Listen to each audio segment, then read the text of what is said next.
Oke,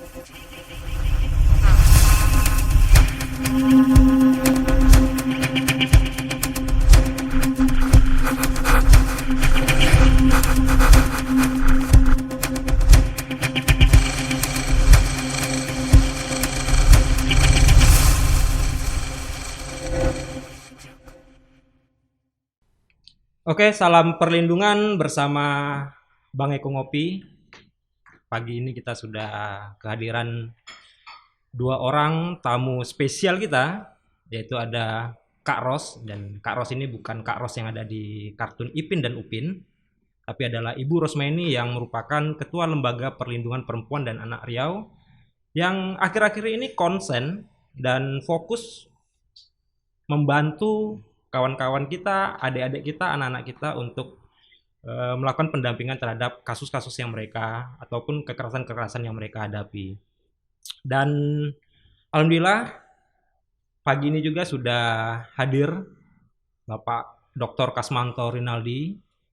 Beliau adalah seorang kriminolog yang sudah sangat melanglang buana di dunia maya, sampai mayanya entah kemana-mana, tapi beliau masih tetap ada. Oke, Kak Ros, Bang Kasmanto, selamat pagi. Selamat pagi. Selamat pagi, Bang Eko. Kondisi sehat ya? Alhamdulillah sehat. sehat. Berkat doa masyarakat, kita semua diberikan kesehatan. Jadi gimana nih, dengan kedatangan OOM kita yang baru, kondisi tetap fit ya? Insya Allah. Omikron. Omikron. Ya, Omikron kayaknya udah mulai hadir di Pekanbaru. Tapi insya Allah kita tetap fit karena kita harus jaga kesehatan dan protokol kesehatan sebagaimana yang dianjurkan oleh pemerintah Republik Indonesia. Siap. Baik kawan-kawan, salam perlindungan. Pada kali ini kita coba akan bincang-bincang terkait maraknya isu-isu tentang kekerasan yang dialami oleh perempuan dan anak yang ada di Riau terutama. Dan tentu tidak terlepas, isu ini juga terjadi di seluruh wilayah yang ada di Republik Indonesia. Dan kita akan coba dengar, karena dalam podcast kita hari ini bersama Bang Eko Ngopi, kita akan jauh lebih menyampaikan hal yang informatif dan edukatif terkait isu-isu tersebut. Nah, di sini Kak Ros. Selamat pagi Kak Ros. Selamat pagi Pak Eko. Jadi gimana Kak Ros? Tetap semangat. Tetap semangat, alhamdulillah. Jangan kasih kendor. Jadi sebenarnya apa sih yang terjadi dengan perempuan dan anak yang ya belakang-belakangan inilah, Bu Ros? Iya. Kita sering dengar di media. Iya. Jadi gimana, Bu Ros?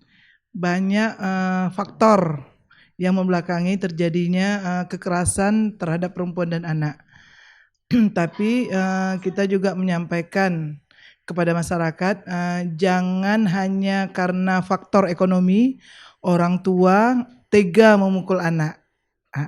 Intinya kita tetap melakukan pendekatan. Alhamdulillah beberapa perkara yang ada sudah kita dampingi dan sedang berproses di kepolisian. Jadi antara rentang waktu Juni 2021 sampai ke awal 2022 ini dari lembaga Ibu sendiri sudah menangani atau mendampingi ada berapa kasus kira-kira? Dari awal tahun aja kita sudah lebih, ini belum baru 1 bulan penuh lah baru kita jalani di bulan Januari, bulan Februari kan baru sebagian. Itu sudah lebih 10 perkara pendampingan untuk perempuan dan anak. Sangat luar biasa. Boleh ya sedikit Ibu uraikan ya, artinya kasus apa saja yang ada? Persetubuhan terhadap anak, ada kekerasan terhadap anak, itu yang baru masih hangat-hangatnya yaitu orang tua tega membakar anaknya. Itu anaknya dia mempunyai 3 orang anak, 2 diantaranya itu luka karena akibat luka bakar. Yang 21 tahun itu status masih kuliah, itu masih dirawat di PMC di salah satu rumah sakit. Itu kondisi luka kurang lebih 70%. Wow. Sangat 70%. Sangat luar biasa dan kita sangat menyayangkan, sebagai orang tua seharusnya beliau itu menjaga anaknya, tapi kenapa kok malah menjadi pelaku kekerasan terhadap anak. Jadi kalau begitu menurut Bang Kasmanto lah nih, dengan kalau bulan Januari saja sudah ada 10 kasus. Sebenarnya apa sih yang terjadi dengan masyarakat kita hari ini, Bang, dari sisi ini, Bang? Ya, terima kasih Bang Eko Ngopi ya, yang Sambil ngopi ya. yang sudah mengundang saya ya. Saya nervous Bu atau Kak Ros ya. Kalau saya diundang Pak Eko nih saya deg-deg gitu ya. Karena pasti nggak biasa ya, pasti ada sesuatu. Ada yang spesial ya, Jadi Pak? saya mikir apa kira-kira. Jadi Ya, berarti harus pakai telur, Mark. harus Biar spesial.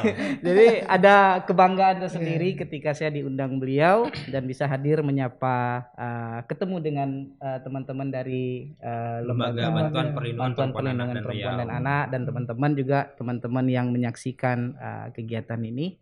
Yang pertama, kalau dari aspek kriminologi, kita tidak boleh membenarkan kekerasan dalam bentuk apapun terhadap konteksnya perempuan dan anak. Setuju. Jadi itu dulu. Jadi Sepakat kita, Pak. tidak boleh, dengan hal apapun tidak boleh ditolerir. Kemudian yang kedua, menelisik persoalan yang terjadi di akhir-akhir ini. Memang situasi kompleksitas itu nggak bisa kita pungkiri. Kalau Merton mengatakan situasi anomi itu ya sekarang. Anomi itu bukan ketiadaan aturan, tapi lebih kepada kebingungan. Orang bingung mau melakukan apa. Seorang pengusaha makanan, seorang pengusaha traveling, seorang guru, seorang apapun lah profesinya, hampir semua profesi itu sekarang mengalami kebingungan. Dan rata-rata rumah tangga pun juga sejalan dengan itu. Istri di rumah pun yang mungkin stay di rumah saja juga pasti mengalami kebingungan. Apalagi suaminya mungkin yang ada di PHK dan sebagainya atau pengurangan gaji dan sebagainya. Ini juga menambah kompleksitas persoalan. Jadi situasi pandemi mungkin membuat sesuatu yang dulunya tidak terlalu ekstrim sekarang menjadi ekstrim. Nah, itu ketika kita berbicara situasi. Kemudian kalau ketika berbicara dari konteks, kenapa perempuan dan anak ini sering diidentikan sebagai suitable target dalam kejahatan? Orang yang potensi dijadikan sasaran. Karena memang dalam aspek kajian tentang korban itu, perempuan dan anak ini adalah salah satu kelompok yang rentan. Yang secara kodratinya memang dalam tanda kutip dia kalah dominan dibanding laki-laki. Apalagi misalnya ada kebiasaan di tengah masyarakat kita menganut patriarki. Bagaimana kaum laki-laki itu selalu harus dihormati, selalu harus benar, selalu harus lebih berkuasa dan sebagainya. Jadi pergeseran-pergeseran yang ada dengan situasi sekarang itu seakan-akan memancing gitu. Jadi membuat kekerasan itu menjadi semakin meningkat. Ketika seorang ayah misalnya, dia merasa memiliki anak, dia merasa menguasai anaknya. Toh maaf kata kasarnya, anak itu kan saya yang memberikan nafkah. Istri saya yang mencari uang. Jadi ya suka-suka saya. Jadi ada rasa itu yang dimiliki oleh patriarki tadi sedikit.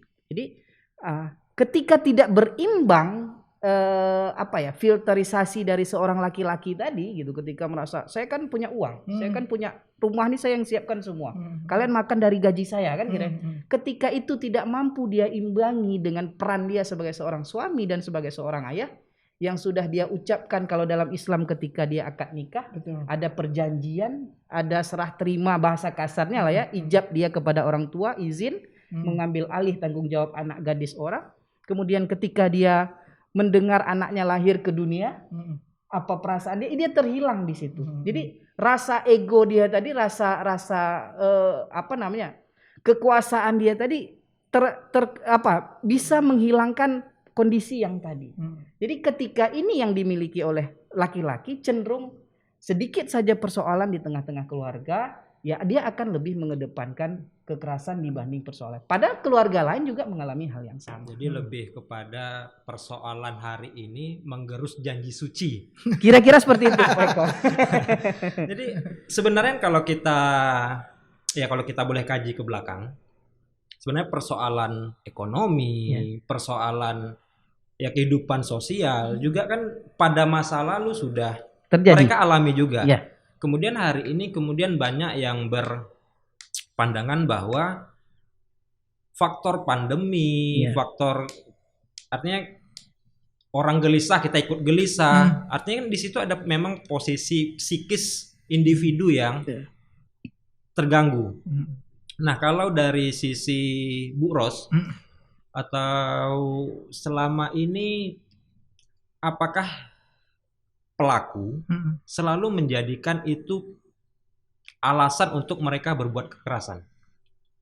Ini untuk perkara KDRT ya Pak? Perkara KDRT baik terhadap perempuan maupun terhadap anak.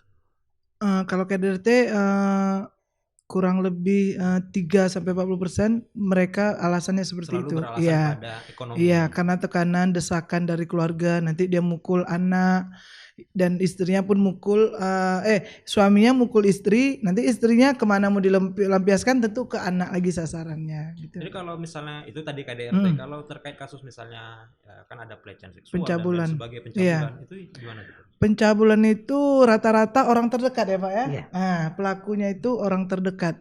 Yang mana korban itu ada merasa kayak takut gitu. Intinya yang pelaku ini punya pengaruh lah. Ini kalau pelakunya kenal dengan korban ya. Jadi korban ini merasa takut atau tertekan apabila dia untuk melaporkan. Kebanyakan. Berarti selama pandemi kambing laku Bu ya? Karena semua mencoba mencari kambing hitam gitu ya. Semoga nanti pada saat Idul Adha kambing masih ada untuk dikorbankan. Itu hanya alasan klise. Intinya apapun kejadiannya, mau pandemi, mau apa nanti ke depannya, kita jaga keluarga kita, jangan anak dijadikan alat atau alasan untuk melakukan tindak kejahatan terhadap anak. Baik, kalau begitu Pak Kasmanto, dengan tingginya kekerasan terhadap perempuan dan anak, itu sebenarnya yang menjadi apa namanya ya?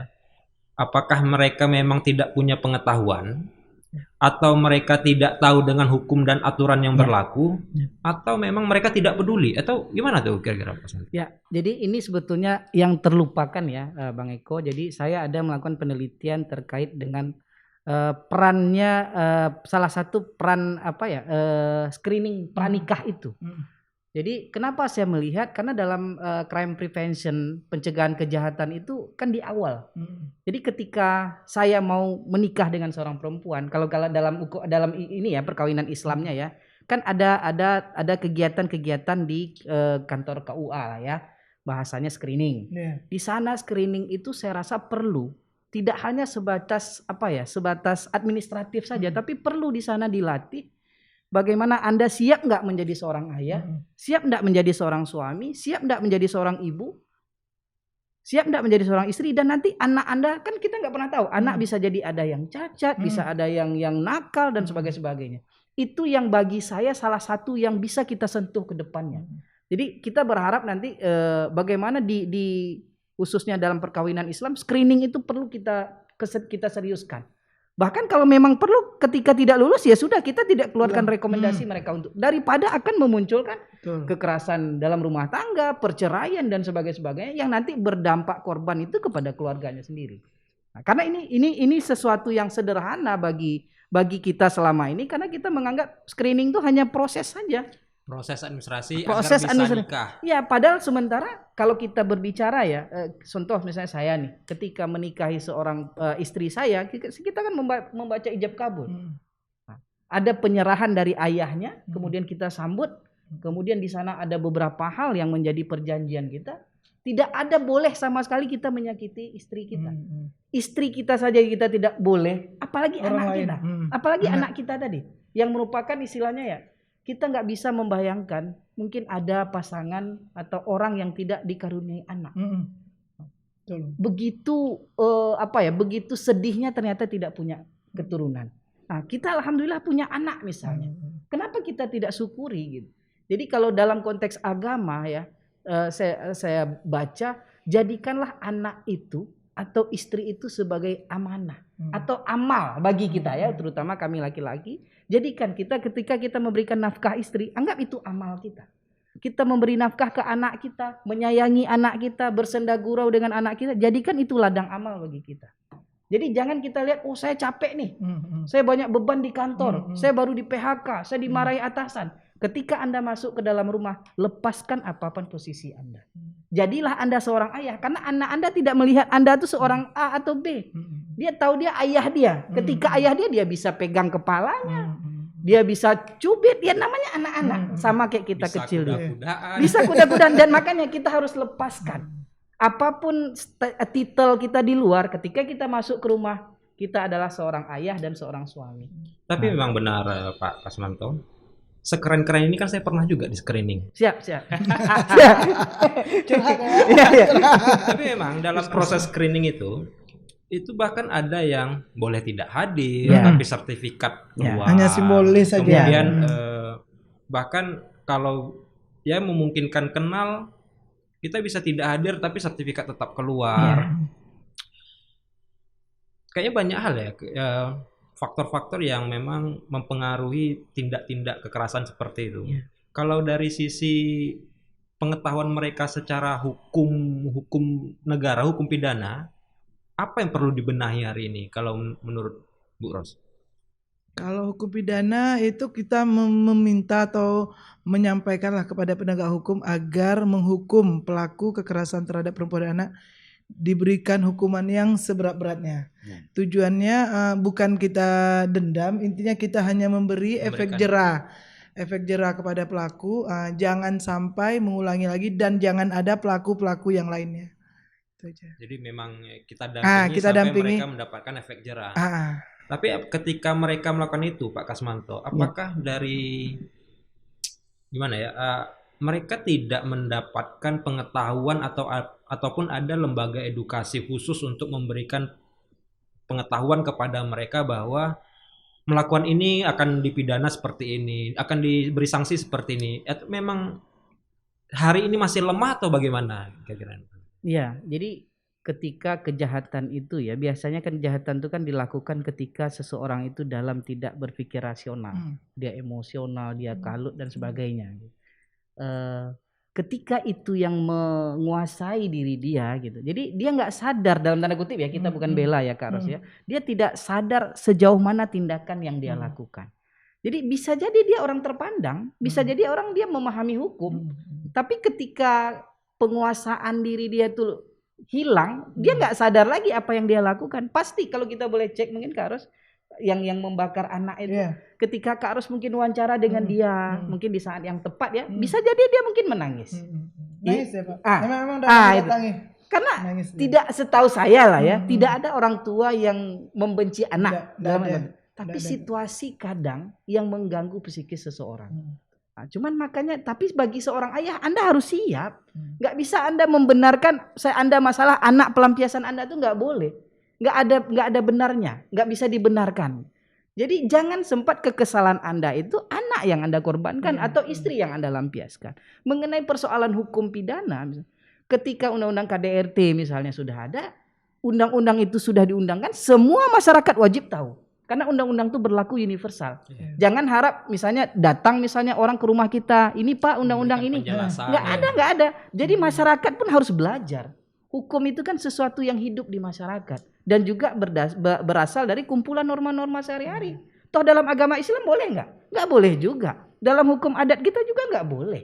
Kan gitu kira-kira. Tapi berbicara kita tidak tahu, kita harus mencari tahu. Jadi hukum pidana itu bukan menyelesaikan masalah sebetulnya. Kenapa? Kalau dari kasus KDRT misalnya, ketika bapaknya dipenjarakan, gitu, akan muncul persoalan lain. Apa? Siapa yang menafkahi anak dan istrinya? Dan akan muncul banyak pelik persoalan. Jadi seorang ayah sebelum berbuat, banyak aspek yang harus Anda pikirkan. Berarti memang kitanya sendiri yang harus cerdas, mengawal diri kita untuk sampai pada akhirnya tidak melakukan tindak kekerasan apapun terhadap siapapun. Ya, itu yang saya bilang tadi. Jadi ketika kita hidup di dunia, kita sudah sah sebagai subjek hukum. Ketika kita sah sebagai subjek hukum, kita sudah bertanggung jawab. Apapun yang kita lakukan, kita ada hak dan kewajiban. Bahkan hal-hal yang demikian itu tidak dipengaruhi oleh jabatannya apa, profesinya apa. Semua punya potensi untuk melakukan itu. Makanya saya bilang, jadi kalau kayak kekerasan terhadap anak, terhadap istri itu siapapun. Siapapun, saya pun bisa jadi suatu saat melakukan. Tapi ini tidak boleh kita benarkan. Oh, karena saya lagi misalnya lagi banyak beban beban di tempat kerja, nggak bisa dibenarkan. Itu yang harus kita batasi. Jadi siapa suruh Anda jadi ayah, kan gitu kira-kira kasarnya. Kalau Anda nggak siap mendengar tangis anak, nggak sanggup mengajak anak main, ya sudah Anda jangan menikah. Kan sebetulnya kan pilihan hidup. Anda nggak menikah di penjara nggak kan? Tapi kalau Anda menikah kemudian Anda lakukan kekerasan terhadap anak, Anda di penjara. Itu. Jadi nggak ada orang memaksa Anda menikah. Jadi kalau Anda nggak siap menjadi seorang suami, nggak sanggup menjadi seorang istri, nggak sanggup menjadi seorang ayah, ya sudah jangan menikah. Kadang kita sebenarnya realita belum sanggup. Ya. Desakan tetangga ya Pak ya. Desakan tetangga ini lebih berat dari desakan agama kadang-kadang. Karena kalau hukum pidana itu dia tidak melihat siapa. Tapi ketika kita sudah berbuat ya diproses. Walaupun nanti prosesnya adalah merugikan si anak, merugikan si istrinya. Tapi kan ketika perbuatannya memenuhi unsur pidana ya sudah, Anda harus bertanggung jawab gitu. Memang kita harus mencari, kita harus mengamalkan, kita yang harus memahami sendiri. Ya, terkait segala aturan yang berkaitan dengan kehidupan sosial kita. Betul. Dan kalau begitu Bu Ros, dari sisi kelembagaan ya, dari Lembaga Bantuan Perlindungan Perempuan dan Anak Riau ini, kira-kira hal-hal apa saja yang sudah dilakukan untuk ya semacam usaha preventif atau mencegah? Alhamdulillah sebelum pandemi kan kita sudah sosialisasi nih Pak, ke beberapa sekolah, ke beberapa perkumpulan ibu-ibu. Kegiatan kita itu terhenti karena adanya COVID. Tapi insya Allah sekarang kan anak-anak sudah mulai sekolah lagi, sudah mulai aktivitas lagi, dan kita sudah menyusun ke sekolah mana yang harus kita datangi. Oh iya, ingat saya Bu Ros pada saat itu sempat juga ya melakukan semacam sosialisasi LBP 2R sampai ke lembaga permasyarakatan LPK anak dan perempuan ya waktu itu lapas perempuan. Nah dengan di era pandemi ini memang betul-betul terhenti. Ya, terhenti. Tapi sekarang kita sudah mulai efektif dan kita sudah mulai mendata sekolah mana aja yang mau kita datangi. Jadi pesan untuk Om Ikron, ya tega Om Ikron nengok kayak gini nih. Tolonglah janganlah datang ke Riau Om Ikron. Tolong jangan datang ke Riau. Please deh. biar tak ada lagi yang keras-keras. Semua slow. Semua ya artinya bisa melindungi lingkungannya. Dan barangkali untuk satu kata terakhir di dalam akhir perjumpaan kita bersama Salam Perlindungan Indonesia, apa kira-kira satu kata terakhir dari Bu Ros sebagai Ketua Lembaga Perlindungan Perempuan dan Anak Riau? Kami meminta kepada masyarakat apabila mengalami atau melihat terjadinya tindak kekerasan terhadap perempuan dan anak, jangan takut untuk melapor. Laporkan saja, boleh datang, boleh telepon. Kalau ke alamat kantor kami itu Jalan Singgalang nomor 42A sampai D gitu, boleh datang langsung, boleh telepon. Dan kami juga mengharapkan kepada penegak hukum agar menghukum seberat-beratnya pelaku kekerasan terhadap anak. Intinya kita dari lembaga sosial siap bersinergi dengan siapapun agar tidak ada lagi kejadian, atau setidaknya kita akan mengurangilah korban-korban terhadap perempuan dan anak. Terima kasih. Dan sepertinya pemerintah Indonesia perlu melirik LBP 2AR untuk menjadi mitra di Provinsi Riau. Boleh, dan siap. Rasanya tidak salah juga kalau pemerintah Indonesia ini sampai menjadikan Lembaga Bantuan Perlindungan Anak Riau ini diubahlah gitu jadi Lembaga Bantuan Perlindungan Anak Indonesia. Kayaknya perlu. Karena ya sekarang lagi, kemarin beberapa waktu yang lalu saya ingat itu Pak Presiden Pak Jokowi itu meminta RUU TPKS itu segera disahkan, dan bahkan tadi beberapa pemberitaan yang kita lihat di media massa juga Polri sudah membentuk unit-unit perlindungan perempuan dan anak baik di Bareskrim maupun di Polda seluruh Indonesia. Dan terakhir dari Bang Kasmanto nih gimana? Ya, yang pertama siapkan diri Anda untuk menjadi seorang ayah, ya, seorang suami ketika Anda memutuskan untuk menikah. Siap itu tidak hanya lahir, tapi batin juga harus siap. Kemudian pastikan bahwa istri Anda itu adalah pasangan hidup Anda. Jadi bukan musuh Anda. Pastikan juga anak itu adalah buah hati Anda, bukan lawan Anda. Kemudian yang berikutnya saya berharap kepada pemerintah Provinsi Riau ya, terutama untuk bermitra lah ya, terutama dengan teman-teman LBP2AR ini ya. Karena persoalan anak ini adalah kalau dalam kriminologinya itu istilahnya dark number. Jadi kejahatan yang tidak terlaporkan, kejahatan yang tidak nampak. Bisa jadi yang terlaporkan itu hanya 3, yang kejadian sesungguhnya itu ada 30. Jadi bagaimana semakin banyak kelompok masyarakat Kak Ros dan kawan-kawan yang peduli dengan anak dan perempuan, saya rasa ini bagus. Bagus untuk apa? Bagus untuk pengembangan masyarakat kita. Biar di masyarakat Riau khususnya tidak terjadi kekerasan baik terhadap anak maupun terhadap perempuan. Mungkin demikian. Baik, jadilah ayah yang benar-benar ayah, tapi bukan ayah yang payah. Siap, baik tuh. Sampai jumpa di podcast kita berikutnya dalam dialog-dialog bersama Bang Eko Ngopi. Assalamualaikum warahmatullahi wabarakatuh. Salam perlindungan. Waalaikumsalam warahmatullahi wabarakatuh.